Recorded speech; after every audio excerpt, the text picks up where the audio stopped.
Hello दोस्तों, कैसे हैं आप सब लोग। आशा करते हैं कि आप सब लोग खुश होंगे और बेहतर होंगे। आज हम जानेंगे पीएम आवास योजना का ऑनलाइन कैसे करें घर बैठे अपने मोबाइल या लैपटॉप पीसी से। तो चलिए वीडियो को शुरू करते हैं और बताते हैं स्टेप बाय स्टेप। वीडियो को मिस मत करिएगा, नहीं तो समझ में नहीं आएगा। तो वीडियो शुरू करने से पहले आपसे एक छोटी सी रिक्वेस्ट है। चैनल पर नए हो तो चैनल को सब्सक्राइब कर दें और वीडियो को लाइक करना ना भूलें। तो चलिए शुरू करते हैं और बताते हैं। पीएम आवास योजना का ऑनलाइन आप घर बैठे कर सकते हैं, वो भी नगर पंचायत का, ग्रामीण का नहीं। ये वीडियो केवल नगर पंचायत के लिए है। तो आपको इस वीडियो के लिंक में इस वेबसाइट का लिंक हम दे देंगे। इस प्रकार से पहला पेज आपके सामने शो होकर आएगा। इस प्रकार से आपको PMAY क्रोम ब्राउज़र या किसी ब्राउज़र पे लिख के आप सर्च करेंगे तो जो पहली लिंक आएगी उसको आपको ओपन कर लेना है। ओपन करने के बाद आपके सामने कुछ इस प्रकार का इंटरफेस खुल के आएगा। आप स्क्रॉल करते हुए आपको नीचे की तरफ आना है। नीचे की तरफ जब आप आएंगे तो आपको यहाँ पे देखने को मिलेगा यहाँ पे देखने को मिल जाता है, प्रोसीड कर देंगे।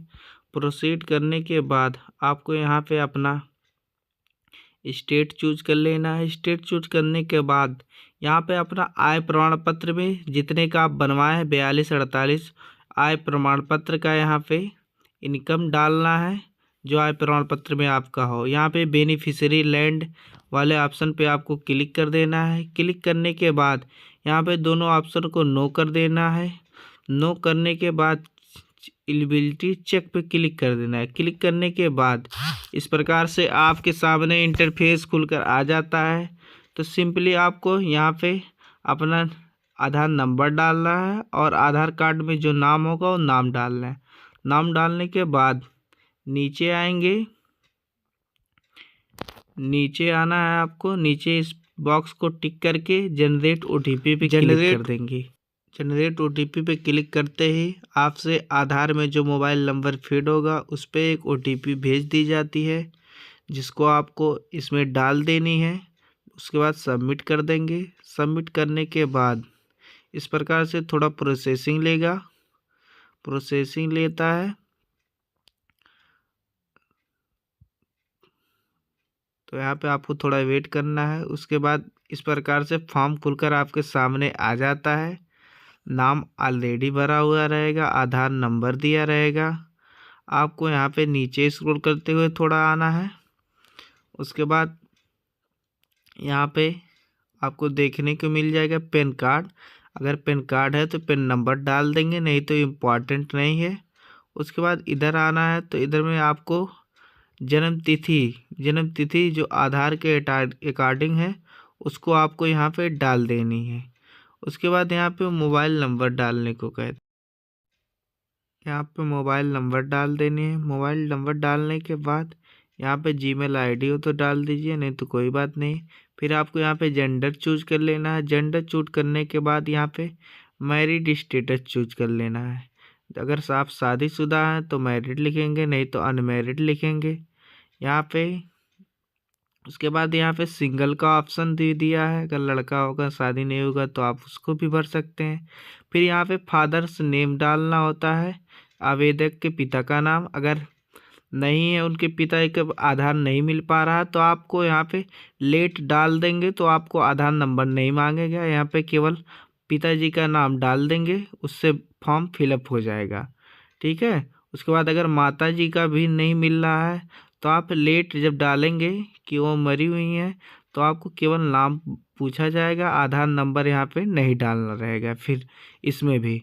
उसके बाद नीचे इसी प्रकार से आप भर देंगे। उसके बाद नीचे हस्बैंड का डाल देंगे। उसके बाद यहाँ पे नीचे आ जाएंगे। यहाँ पे देखिए हस्बैंड का नाम तो अनिवार्य होगा अगर लड़की होगी तो।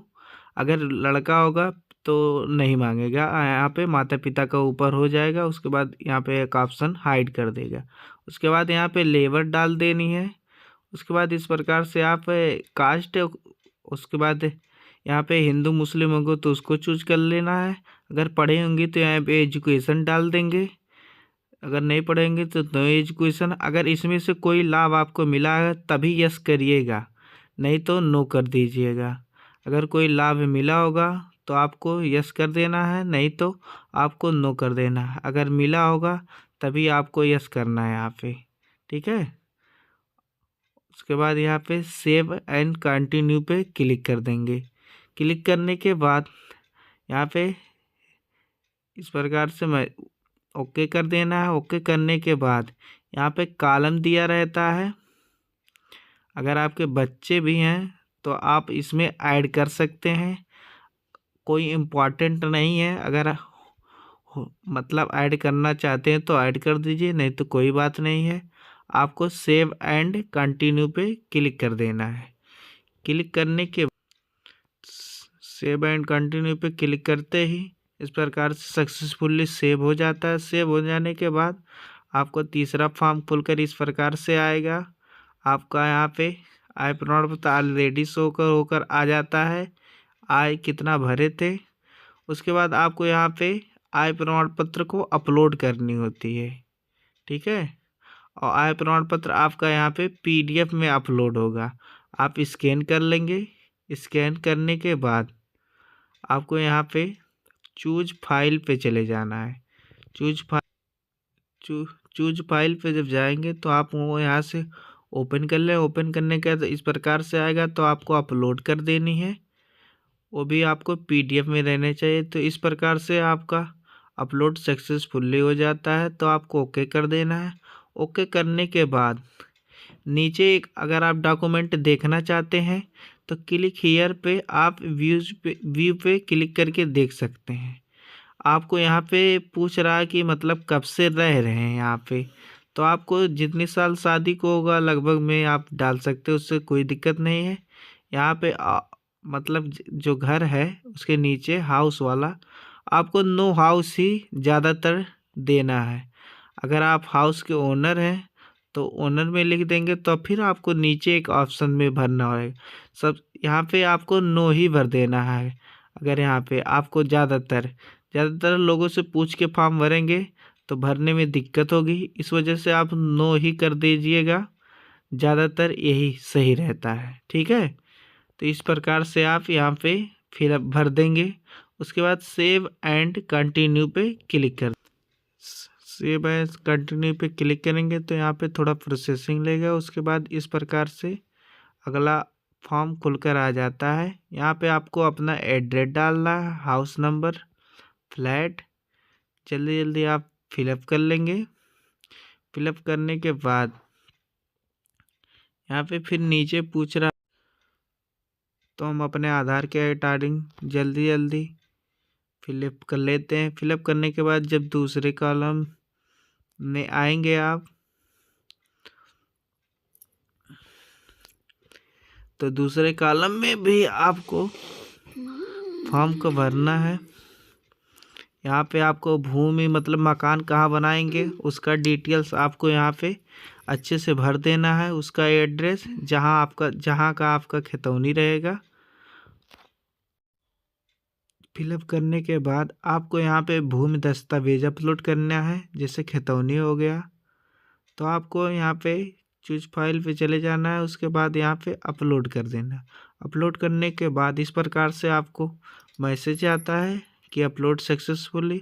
यहाँ पे फिर सेव एज कंटिन्यू पे आपको क्लिक कर देना है। क्लिक करने के बाद आपका सक्सेसफुली हो जाता है।